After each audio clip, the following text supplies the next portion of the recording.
Price the Lord. அற்புத குழந்தை இயேசுவே எங்களுக்காக வேண்டிக் கொள்ளும். இன்றைய வாசகங்கள் பாஸ்கா காலத்தின் 6ஆம் வாரம், மே 13ஆம் தேதி, புதன்கிழமை. முதல் வாசகம் திருத்தூதர் பணிகள் நூலிலிருந்து வாசகம்.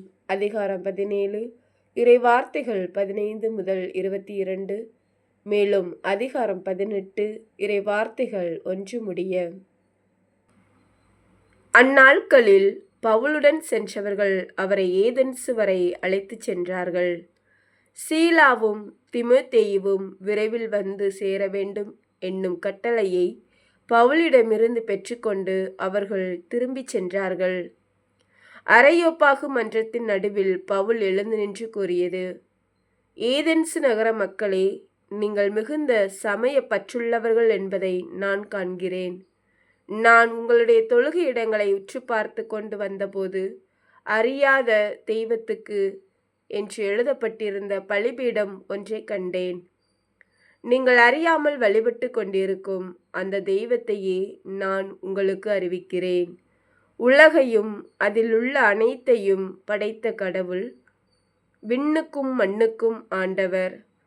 மனிதர் கையால் கட்டிய திருக்கோவில்களில் அவர் குடியிருப்பதில்லை. அனைவருக்கும் உயிரையும் மூச்சையும் மற்ற அனைத்தையும் கொடுப்பவர் அவரே.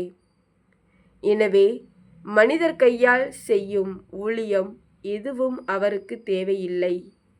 ஒரே ஆளிலிருந்து அவர் மக்களினம் அனைத்தையும் படைத்து அவர்களை மண்ணுலகின் மீது குடியிருக்க செய்தார். அவர்களுக்கு குறிப்பிட்ட காலங்களையும் குடியிருக்கும் எல்லைகளையும் வரையறுத்து கொடுத்தார். கடவுள் தம்மை அவர்கள் தேட வேண்டும் என்பதற்காக இப்படி செய்தார். தட்டி தடவியாவது தம்மை கண்டுகொள்ள வேண்டும் என்பதற்காகவே இவ்வாறு செய்தார். ஏனெனில் அவர் நம் ஒவ்வொருவருக்கும் அருகிலேயே உள்ளார். அவரை சார்ந்துதான் நாம் வாழ்கின்றோம், இயங்குகின்றோம், இருக்கின்றோம். உங்கள் கவிஞர் சிலர் கூறுவது போல, நாம் அவருடைய பிள்ளைகளே.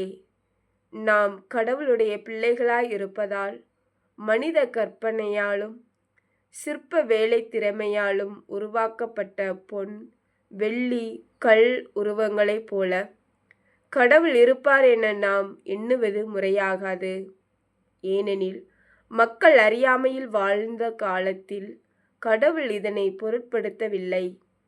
ஆனால் இப்போது எங்குமுள்ள மக்கள் யாவரும் மனம் மாற வேண்டும் என்று அவர் கட்டளையிடுகிறார்.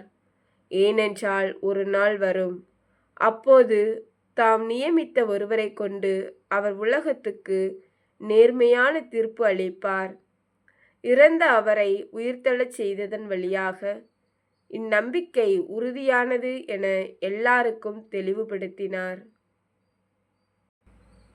இறந்தவர் உயிர்த்தெழுதல் என்பது பற்றி கேட்டதும் சிலர் அவரை கிண்டல் செய்தனர். மற்றவர்கள் இதை பற்றி நீர் மீண்டும் வந்து பேசும், கேட்போம் என்றார்கள். அதன்பின் பவுல் அவர்கள் நடுவில் இருந்து வெளியே சென்றார். சிலர் நம்பிக்கை கொண்டு அவர்களுடன் சேர்ந்து கொண்டனர். அவர்களுள் அரையோபாகு மன்றத்தின் உறுப்பினரான தியோனிசியவும் தாமரி என்னும் பெண் ஒருவரும் வேறு சிலரும் அடங்குவர். இவற்றுக்கு பின்பு பவுல் ஏதென்சை விட்டு கொரிந்துக்கு போய் சேர்ந்தார். இது ஆண்டவர் வழங்கும் அருள்வாக்கு. இறைவா, உமக்கு நன்றி. பதிலுரை பாடல். திருப்பாடல் 148, பல்லவி.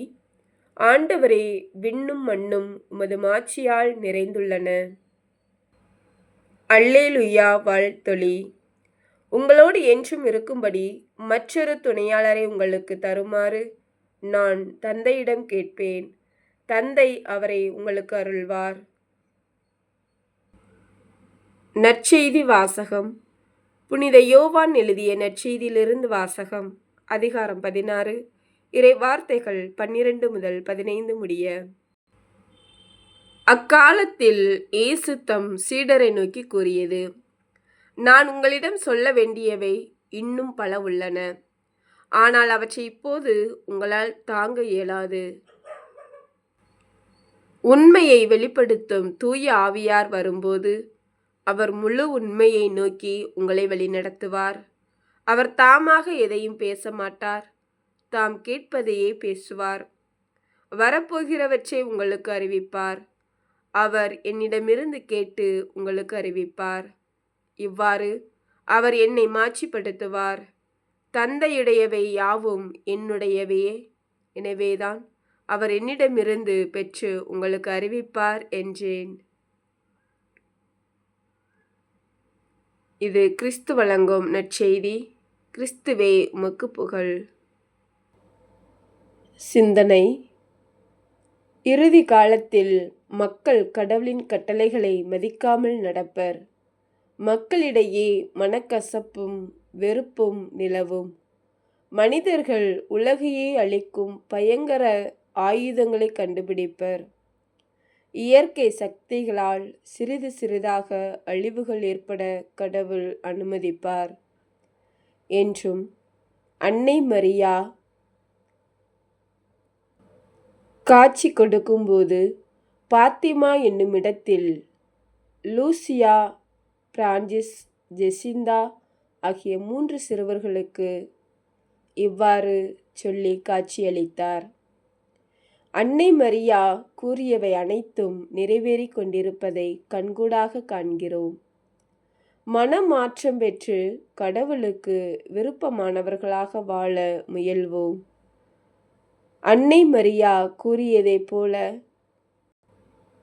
ஓ என் இயேசுவே என்ற ஜெபத்தை நமது கருவியாக ஏற்றுக்கொள்வோம். மரியன்னையின் பிள்ளைகளாக, ஜெபமாலை வீரர்களாக வாழ்வோம்.